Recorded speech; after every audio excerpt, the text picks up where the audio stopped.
Big boss Malayalam season 7 ലൈവില് ഇപ്പൊ അനീഷ് പറഞ്ഞിട്ടുള്ള കുറച്ച് കാര്യങ്ങളുണ്ട്. അത് എന്താണെന്നുള്ളത് പറയാം. പക്ഷെ നിങ്ങൾ അത് കണ്ടവരാണെങ്കിൽ, നിങ്ങൾ ആര്യനെയോ അല്ലെങ്കിൽ അക്ബറിനെയോ സപ്പോർട്ട് ചെയ്യുന്ന, നെവിനെയോ സപ്പോർട്ട് ചെയ്യുന്ന ഒരാളാണെങ്കിൽ അനീഷ് ആ പറഞ്ഞതിന് ഓരോ പോയിന്റും നിങ്ങളൊരു ഉത്തരം ഈ കമന്റ് സെക്ഷനിൽ ടൈപ്പ് ചെയ്യുക. അനീഷ് പറഞ്ഞിട്ടുള്ള കാര്യങ്ങൾ എന്താണെന്ന് പറയാം. അനീഷ് ബിഗ് ബോസിന്റെ അടുത്താണ് സംസാരിക്കുന്നത്, അനിമോളുടെ അടുത്തല്ല.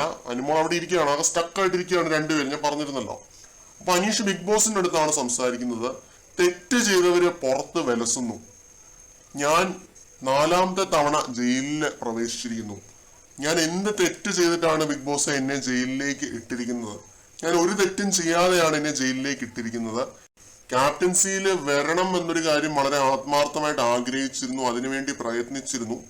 അങ്ങനെ അത് മുന്നിൽ കണ്ടു തന്നെയാണ് കളിച്ചത്. പക്ഷെ ക്യാപ്റ്റൻസിയിലേക്ക് ഇടാതെ അത്രയും നന്നായിട്ട് കളിച്ചിട്ടും 2ാം സ്ഥാനത്ത് വന്നിട്ടും ജയിലിലേക്ക് പറഞ്ഞു വിട്ടിരിക്കുന്നു. കള്ളത്തരം കാണിച്ച് ബിഗ് ബോസ് തന്നെ ചൂണ്ടിക്കാണിച്ച ഒരാള് പുറത്ത് വിലസുന്നു. ക്യാപ്റ്റൻസിയിലേക്ക് നോമിനേറ്റ് ചെയ്തിരിക്കുന്നു. ആര്യന്റെ കാര്യമാണ് പറയുന്നത്. ആര്യനെ ക്യാപ്റ്റൻസിയിലേക്ക് നോമിനേറ്റ് ചെയ്തിരിക്കുന്നു. പക്ഷെ അനീഷ ഒരു കള്ളത്തരവും കാണിക്കാതെ വളരെ നല്ല രീതിയിൽ ഗെയിം കളിച്ചിട്ട് ടാസ്ക് നല്ലപോലെ ചെയ്ത് ഡ്യൂട്ടീസും എല്ലാം നല്ലപോലെ ചെയ്തിട്ടും എന്തുകൊണ്ട് ജയിലിലേക്ക് പ്രവേശിച്ചു, ജയിലിലേക്ക് വന്നു എന്നാണ് അനീഷ് ചോദിക്കുന്നത്. ഈ ചോദ്യത്തിന് പ്രേക്ഷകർ ഒരു ഉത്തരം തന്നിരിക്കും. ആ കാര്യത്തിൽ യാതൊരുവിധ സംശയമില്ല. അത് ചിലപ്പോൾ 100ാമത്തെ ദിവസമായിരിക്കാം, അല്ലെങ്കിൽ ഈ വരുന്ന ഏതെങ്കിലും ഒരാഴ്ച ആയിരിക്കും. പ്രേക്ഷകർ എന്താണല്ലോ അനീഷിന് ഒരു ഉത്തരം കൊടുക്കുമെന്നാണ് ഞാൻ മനസ്സിലാക്കുന്നത്. കാരണം ഈ ഷോ ഇത്തിരി സത്യമുള്ള ഒരു ഷോ ആണെന്ന് തോന്നിയിട്ടുണ്ട്. ഇത്തിരി ഓണസ്റ്റ് ആയിട്ടുള്ള പച്ചയ്ക്കുള്ള റിയാലിറ്റി, ഹാഷ് റിയാലിറ്റി ആണ് നമ്മുടെ മുമ്പിലേക്ക് കാണിച്ചു തരുന്നത്. ഈ 1 vs many എന്നുള്ള ഒരു സാധനം നമ്മളെപ്പോഴും പറയാനുള്ള ഒരു കാര്യമാണ്. കൂട്ടം കൂടി നിന്ന് ഒരാളെ ആക്രമിക്കുമ്പോൾ കൂട്ടത്തിനല്ല സപ്പോർട്ട് വരുന്നത്. ആ ഒറ്റപ്പെടുന്ന വ്യക്തിക്കേ സപ്പോർട്ട് വരികയുള്ളൂ.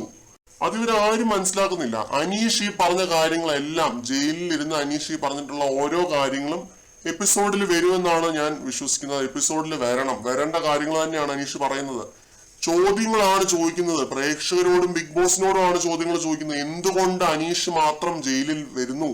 4ാമത്തെ ആഴ്ച തുടർച്ചയായിട്ട് അനീഷ് മാത്രം എന്തുകൊണ്ട് ജയിലിൽ വരുന്നു? 11 ആഴ്ചകളുള്ള ഒരു ഷോയില് 5 ആഴ്ച ജയിലിൽ പ്രവേശിക്കാൻ മാത്രം അനീഷ് എന്ത് പാതകം അവിടെ ചെയ്തു?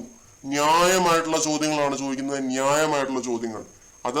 അതിനുള്ള ഉത്തരം അക്ബറിനെയോ ആര്യനെയോ സപ്പോർട്ട് ചെയ്യുന്നവരുണ്ടെങ്കിൽ ഞാൻ നിങ്ങളെ വെല്ലുവിളിക്കുകയാണ്. അതിനുള്ള ഒരു വാലിഡ് ഉത്തരം എനിക്ക് തരിക. ഞാനും റിപ്ലൈ തരുന്നതായിരിക്കും. നമുക്ക് ചർച്ച ചെയ്യാം. കൂടുതൽ അപ്ഡേറ്റ്സുമായിട്ട് വീണ്ടും കാണാം.